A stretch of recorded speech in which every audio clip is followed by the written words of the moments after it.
அனைவருக்கும் இனிய வணக்கம். நான் உங்கள் டிஜே சுந்தரபாண்டி, சிவகாசியிலிருந்து. மேசம் முதல் மீனம் வரை 12 ராசி நேயர்களுக்கும் 2024ஆம் ஆண்டு என்னென்ன நன்மைகள் கிடைக்கப் போகிறது, மேலும் 12 ராசிக்காரர்களும் எந்தெந்த விஷயங்களில் கவனமாக இருக்க வேண்டும் என்பதை பற்றி பார்க்க போகிறோம். அதற்கு முன்பு நமது நெக்ஸ்ட் ஜென் யூடியூப் சேனல் நேயர்கள் அனைவருக்கும் இனிய ஆங்கில புத்தாண்டு நல்வாழ்த்துக்களை தெரிவித்துக் கொள்கிறேன். இந்த வருடம் உங்களுடைய வாழ்க்கையில் சகல வெற்றிகளும் சகல சௌபாக்கியங்களும் கிடைக்க எல்லாமல்ல சிவபெருமானும் நின்ற நாராயணமூர்த்தியும் உங்களுக்கு உறுதுணையாக இருப்பார்கள் என்று பணிவுடன் கூறிக்கொள்கிறேன். அதாவது 2023 ஒரு அளவுக்கு நம்ம கடந்து வந்துட்டோம். 12 ராசிக்காரங்களுமே பார்த்திங்கன்னா ஒவ்வொரு விஷயங்களிலும் ஒவ்வொரு மாற்றங்களை, அதாவது பொருளாதார நிலையில் சில தாக்கங்கள் இருந்துச்சு. சில பேருக்கு பார்த்திங்கன்னா குடும்பத்தில் ஒற்றுமைகளில் சில பிரச்சனைகள் இருந்துச்சு. அதெல்லாம் கடந்து தற்போது நம்ம வந்திருக்கிறது 2024ஆம் ஆண்டு. இந்த வருடம் ஒரு மிகப்பெரிய ஒரு மாற்றத்தை எதிர்பார்க்கும் வருடமாக இருக்கும் என்று கூறிக்கொள்கிறேன். இந்த 1/1/2024 ஆரம்பிக்கிற நாள் பார்த்திங்கன்னா திங்கட்கிழமை ஆரம்பிக்கிறது. திங்கட்கிழமை சந்திரனுடைய நாள், பெருமாளுக்கு மிக உகந்த நாள்னு கூட சொல்லலாம். அப்போ சந்திரனுடைய நாளில் சரியாக ஆங்கில புத்தாண்டு நம்ம எப்போ கொண்டாடுறோம் அப்படின்னு பார்த்திங்கன்னா இரவு 12 மணிக்கு தான் ஆங்கில புத்தாண்டை கொண்டாடுறோம். தமிழ் வருட பிறப்பு மட்டும்தான் சூரிய உதயத்துக்கு அப்புறம் நம்ம கொண்டாடிக்கிட்டு இருக்கோம். ஆனால் ஆங்கில புத்தாண்டு அப்படின்னோடனே நம்ம எல்லாருக்குமே இரவு 12 மணி 12 ஆச்சுன்னா ஆங்கில வருடம் பிறந்துருச்சு அப்படிங்கிற சிந்தனைக்கு நம்ம வந்துடும். ஸோ அப்போ ஆங்கில வருடம் பிறந்துருச்சு அப்படிங்கிற சிந்தனை வர டைம் பார்த்திங்கன்னா லக்னம் என்ன லக்னமாக வருதுன்னா கன்னியா லக்னமாக வருகிறது. கன்னியா லக்னத்துக்கு அதிபதி யாரும் பார்த்திங்கன்னா புதன் தான் கன்னியா லக்னத்துக்கு அதிபதியாக வருகிறார். அதே போல் சூரிய உதயத்துக்கு அப்புறம் ஆங்கில புத்தாண்டை சில பேர் கொண்டாடுறாங்க. நம்ம தமிழர்கள் மேக்ஸிமம் பார்த்திங்கன்னா ஒரு 60-70% சூரிய உதயம் ஆகிட்டால் தான் ஆங்கில புத்தாண்டு அப்படின்னு நினைக்கிறோம். ஸோ அப்படி எதிர்பார்க்குற லக்னம் பார்த்திங்கன்னா நமக்கு தனுசு லக்னம் வருது. மேக்ஸிமம் சூரிய உதயத்துக்கு அப்புறம் நம் புத்தாண்டை கொண்டாடுவது மிகப்பெரிய சிறப்பு. அன்று சூரிய உதயத்துக்கு அப்புறம் தான் நம்ம எல்லாருமே கோவில் வழிபாடுகளெல்லாம் பின்பற்றுறோம்.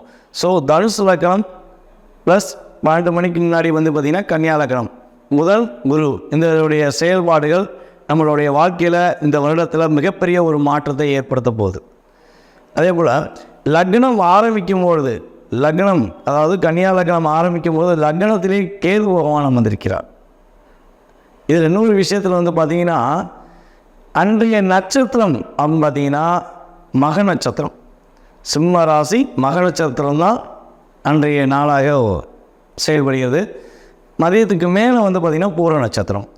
அப்போ இங்கேயும் கேது பகவானும் தன்னுடைய ஆதிக்கத்தை செலுத்துகிறார் என்று பார்க்கிறோம். அப்போ இந்த வருடத்தில் மிகப்பெரிய முக்கிய கிரகங்களான புதன் மற்றும் குரு, கேது, இந்த கிரகங்களின் நினைவுகள் தான் செயல்பாடுகள் மூலமாக தான் இந்த வருடம் நகரப்போகிறது என்பதை தெளிவாக புரிந்து கொள்ள முடியும். சோபகிருது வருடம் மார்கழி மாதம் 16ஆம் தேதி திங்கட்கிழமை 1/1/2024 ஆரம்பிக்கிற இந்த வருடத்தில் கிரகங்கள் எந்தெந்த நிலையில் இருக்கின்றன என்பதை பற்றி முழுமையாக பார்த்துக்கொள்வோம். அதற்கு பிறகு இந்த வருடத்தின் பலன்கள் 12 ராசிக்காரர்களுக்கும் என்னென்ன நன்மைகள் ஏற்பட போகிறது, மேசம் முதல் மீனம் வரை நம்மளுடைய 12 ராசி நேயர்களும் எந்தெந்த விஷயங்களில் கவனமாக இருக்க வேண்டும், எந்தெந்த மாதங்களில் தன்னுடைய வாழ்க்கையை சிறப்பாக செயல்படுகிறார்கள் என்பதை பற்றி முழுமையாக பார்ப்போம். இந்த வருடத்தின் ஆரம்பத்தில் மேச ராசியில் குரு பகவான் அமர்ந்திருக்கிறார். ஜனவரி மாதம் முதல் ஏப்ரல் இறுதி வரையும் மேச ராசியில் தான் குரு பகவான் அமர்ந்திருப்பார். மே மாதம் ஆரம்பத்திலிருந்து குரு பகவான் உங்கள் ராசிக்கு 2ஆம் இடமான ரிஷபராசிக்கும் நுழைவார். அதுக்கடுத்தபடியாக பார்த்திங்கன்னா இந்த வருடத்தில் சந்திரன் சிம்ம ராசியில் உதயமாகிறார். ஆரம்பத்தின் முதல் நாளே சிம்மத்தில் தான் சந்திர பகவான் இருக்கிறார். அதே போல் பார்த்திங்கன்னா கன்னியில் கேது பகவானும் விருச்சகத்தில் புதன் பகவானும் சுக்கிர பகவானும் இந்த வருடத்தின் ஆரம்பத்தில் அமர்ந்திருக்கிறார்கள்.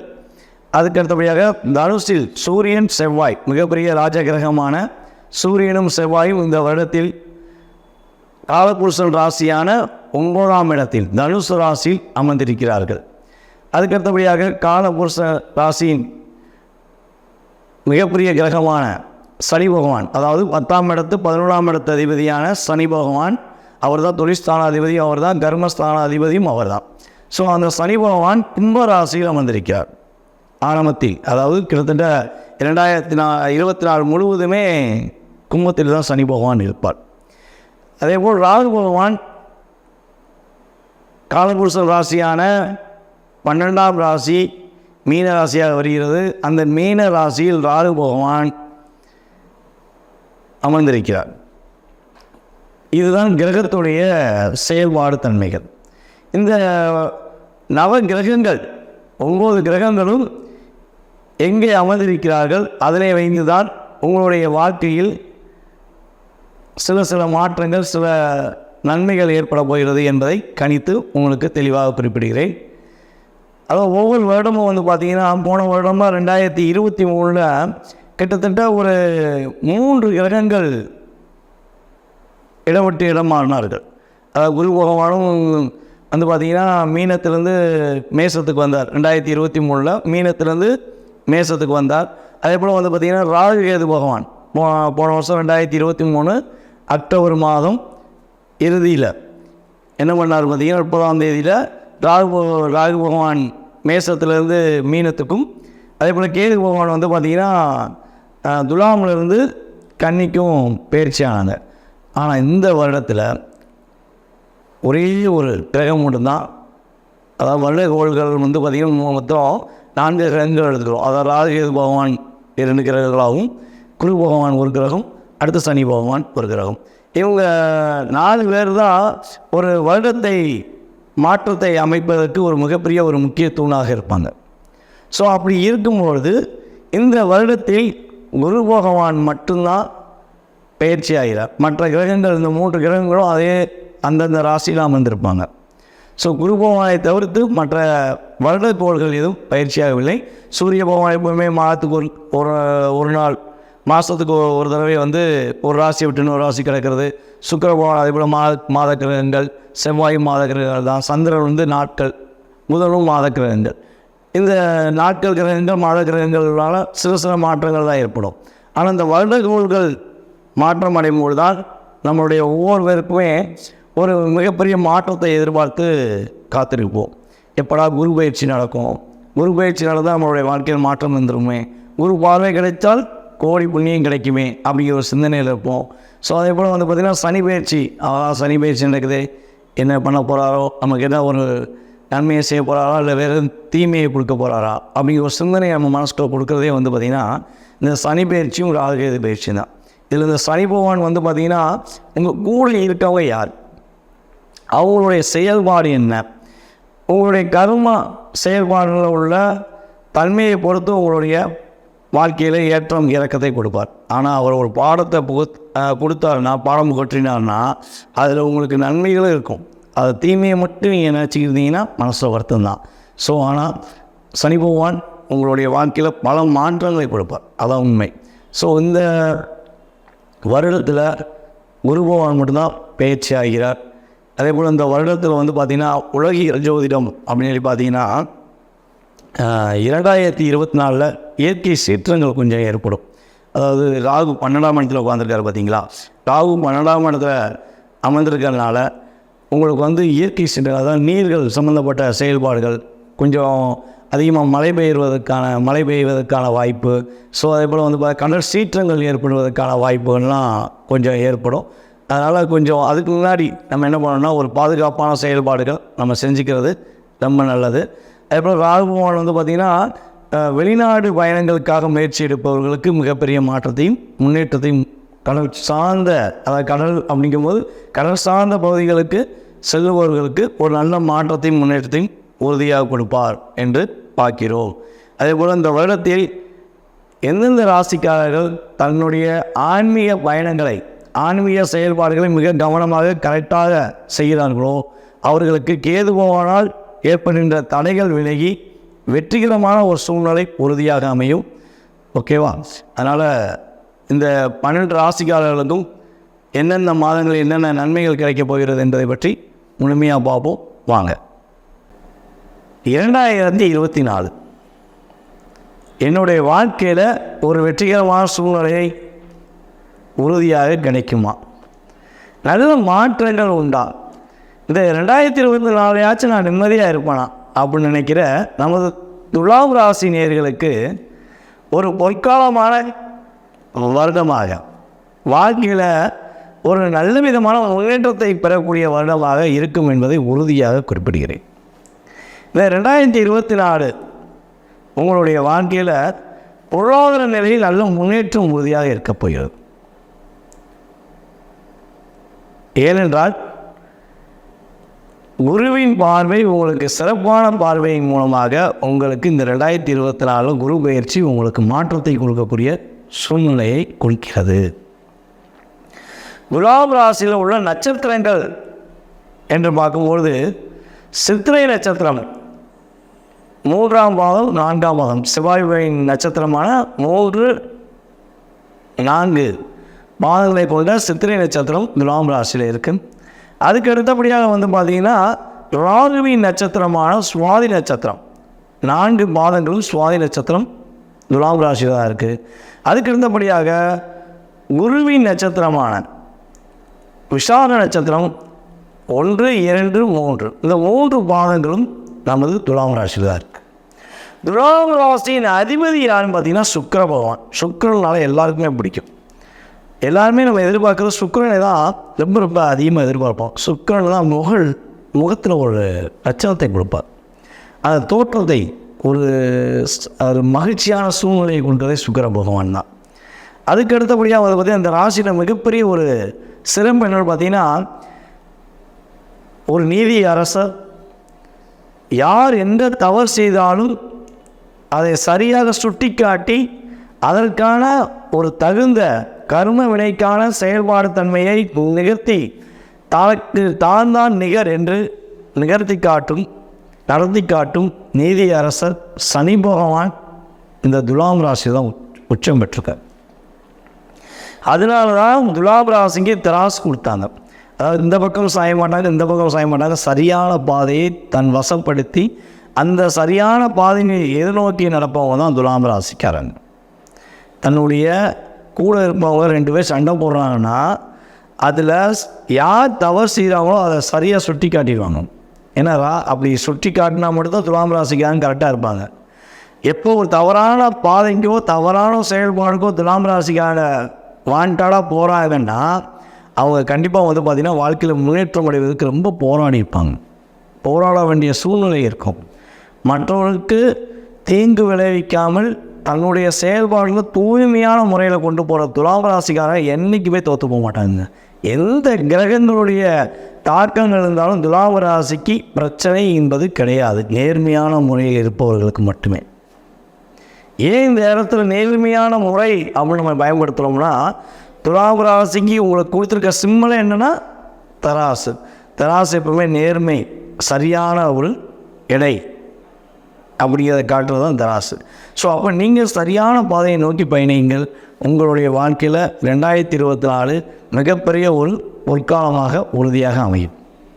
சரி, இந்த 2024 கிரக அமைப்பு மூலமாக என்ன மாற்றங்கள் உண்டு சாமி அப்படின்னு கேட்டிங்கன்னா, கடந்த 2023 1.5 வருட காலமாக 23 ஆரம்பத்துக்கு முன்னாடி இருந்தே கேது உங்கள் ராசியில் அமர்ந்தார். இப்போ 23 முழுவதுமே நவம்பர் மாதம் வரையும் அக்டோபர் இறுதி வரையும் அவர் உங்கள் ராசியில் அமர்ந்தார்.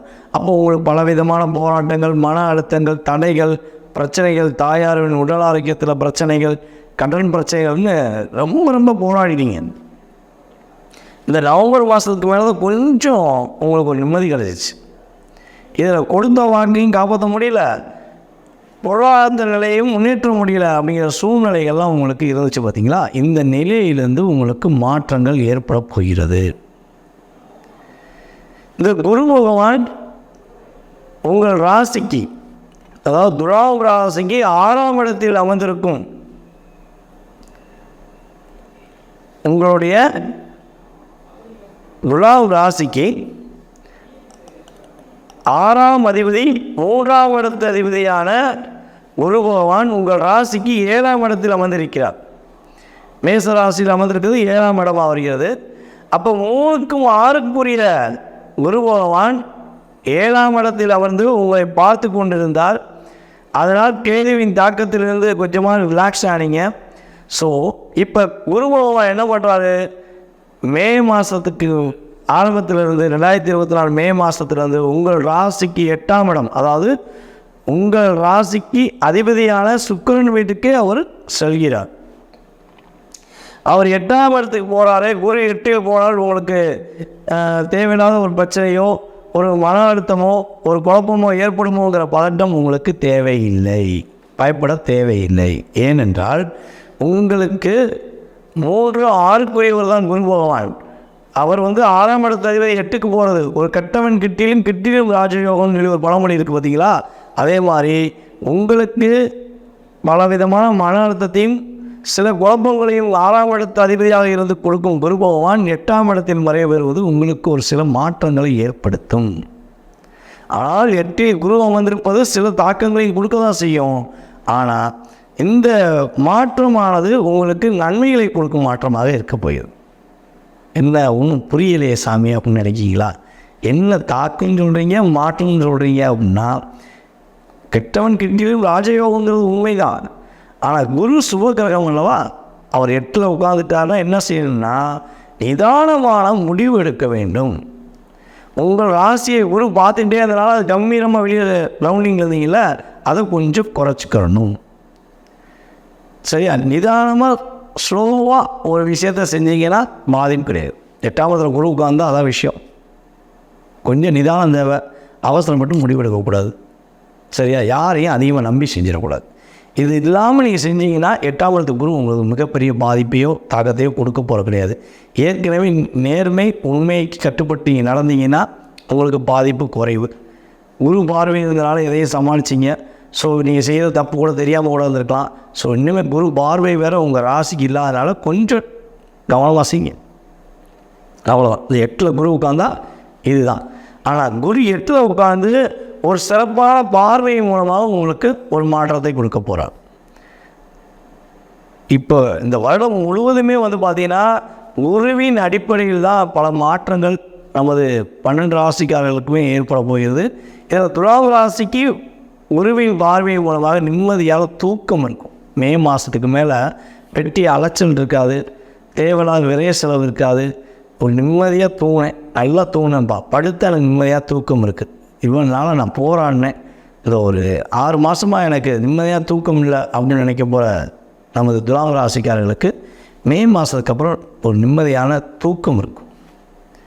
அதே போல் பார்த்திங்கன்னா குடும்பத்தில் ஒரு ஒற்றுமை ஏற்படும். கொடுத்த வாக காப்பாற்றக்கூடிய சூழ்நிலைகள், பொருளாதாரத்தில் ஒரு தடங்களை விலக்கி வெற்றிகரமான ஒரு சூழ்நிலைகள் இந்த வருடத்தில் மே மாதத்துக்கு மேலே உறுதியாக உங்களுக்கு ஏற்பட போகிறது. அதே போல் பார்த்திங்கன்னா குரு பகவான் உங்கள் ராசிக்கு 4ஆம் இடமான மகர ராசியை வர பார்க்காரு. துலாம் ராசிக்கு 4ஆம் இடம் தான் மகர ராசி. அப்போ மகர ராசியை பார்ப்பதன் மூலம் புதிய வீடு மனை வாங்கக்கூடிய யோகங்கள் உண்டு. அதே போல் தாயாருக்கு தங்க நகைகள் வாங்கி கொடுப்பதற்கான அமைப்பும் உண்டு. உங்கள் தாயாருக்கு நீங்கள் தங்க நகைகள் வாங்கி கொடுக்கவே இல்லைன்னு வருத்தப்படுறீங்கன்னா இந்த வருட காலங்களில் உங்கள் தாயாருக்கு நீங்கள் தங்க நகைகள் வாங்கி கொடுக்க ஒரு சிறப்பான செயல்பாடு, ஒரு முன்னேற்றமான செயல்பாடு உறுதியாக ஏற்பட போயிடும். இந்த வருடத்தில் 2ஆம் இடத்தை பார்ப்பது மூலம் தனவரவு உண்டு, பேச்சாற்றல் செயல்பட போகிறது. அதே போல் வண்டி வாகனங்கள் வீடு மனை வாங்கக்கூடிய யோகங்கள் உறுதியாக ஏற்பட போகிறது. நிம்மதியாக தூக்கம் இருக்க போகுது. இதுதான் ஒரு மனுஷனுக்கு ரொம்ப ரொம்ப முக்கியம். நிதானமான சூழ்நிலையை கடைபிடித்தால் துலாம் ராசிக்காரர்களுக்கு இந்த வருடத்தில் மிகப்பெரிய மாற்றமும் மிகப்பெரிய ஒரு முன்னேற்றத்தையும் பெற முடியும். நேர்மையான முறையில் உண்மையான செயல்பாடுகளை, தவறான தன்மைகளை எதையும் தேர்ந்தெடுக்காமல் நேர்மையான தன்மைகளை தேர்ந்தெடுத்து செயல்பட்டீர்கள் என்றால் 2024 ஏற்படுகின்ற தடைகளை விலக்கி வெற்றி காண்பீர்கள் என்பதை உறுதியாக கூறுகிறேன். இந்த 2024 நமது துலாம் ராசிக்காரர்கள் வழிபாடு செய்ய வேண்டிய கோவில் வந்து பார்த்திங்கன்னா வராகமூர்த்தி வழிபாடு உறுதியாக பின்பற்றுங்கள். மேலும் உங்கள் அருகில் இருக்கும் முருகன் கோவில் சென்று வழிபாடு செய்யுங்கள். இந்த 2 வழிபாடுமே உங்களுக்கு மிகப்பெரிய ஒரு மேன்மையும் வெற்றியும் கொடுக்கும். முடிஞ்சால் பழனி முருகன் கோவிலில் போய் வழிபாடு செய்யுங்கள். பக்கத்தில் உள்ள முருகன் கோவில் வழிபாடு செஞ்சாலும் அல்லது பழனிமலை முருகன் கோவிலில் போய் வழிபாடு செய்வது உங்களுக்கு மிகப்பெரிய மாற்றத்தையும் மிகப்பெரிய வெற்றியும் கொடுக்கும் என்று கூறிக்கொள்கிறேன். உங்களுடைய கேள்விகள், உங்களுடைய சுய ஜாதகம் சம்மந்தப்பட்ட கேள்விகள் ஏதேனும் இருக்குன்னா கீழே உள்ள வாட்ஸ்அப் நம்பருக்கு உங்கள் டீட்டெயில்ஸ் அனுப்பிடுங்க. உங்களுடைய எதிர்காலம் சம்மந்தப்பட்ட அனைத்து விதமான கேள்விகளுக்கும் மிக துல்லியமாக கணித்து உங்களுடைய வாழ்க்கையில் மிகப்பெரிய மாற்றத்தையும் முன்னேற்றத்தையும் பெறுவதற்கான அமைப்பை ஏற்படுத்தி கொடுக்கிறேன் என்று கூறிக்கொள்கிறேன். உங்களுடைய சுய ஜாதகம் சம்மந்தப்பட்ட கேள்விகள் ஏதேனும் இருக்குன்னா கீழே உள்ள வாட்ஸ்அப் நம்பருக்கு உங்களுடைய டீட்டெயில்ஸை போட்டு விடுங்க. ஏன்னா கால்ஸ் எடுக்க முடியாது. நிறைய நேரங்களில் வந்து ஜாதகம் பார்த்துருக்கனால கால் அட்டன் பண்ணி சொல்ல முடியாத சூழ்நிலையாக இருக்கும். ஸோ கால் எடுக்கலைங்கிறதுக்காண்டி வருத்தப்பட வேண்டாம். வாட்ஸ்அப்பில் உங்கள் டீட்டெயில்ஸ் போட்டு விடுங்க. உங்களுக்கு எப்போ ஜாதகம் பார்க்கப்படும் சொல்லி அப்பாயின்மெண்ட் போட்டுவிட்றேன். ஸோ அந்த நேரத்தில் உங்கள் சுய ஜாதகம் சம்மந்தப்பட்ட அனைத்து விதமான கேள்விகளுக்கும் துலாம் ராசினியர்களுக்கு உறுதியாக கூறப்படும் என்று கூறிக்கொள்கிறேன். வாய்ப்பளித்த நல்ல உள்ளங்களுக்கும் மேலும் இந்த காணொலியை பார்த்து கொண்டிருக்கும் நமது துலாம் ராசினியர்கள் அனைவருக்கும் எனது பணிவான வணக்கத்தையும் 2024 உங்களுக்கு மிக மகிழ்ச்சியான வருடமாக இருக்க வேண்டும் என்று எல்லாம் வல்ல சிவபெருமானை வேண்டிக் கொள்கிறேன். நன்றி, வணக்கம். நான் உங்கள் டிஜே சுந்தரபாண்டி, சிவகாசியிலிருந்து. நன்றி.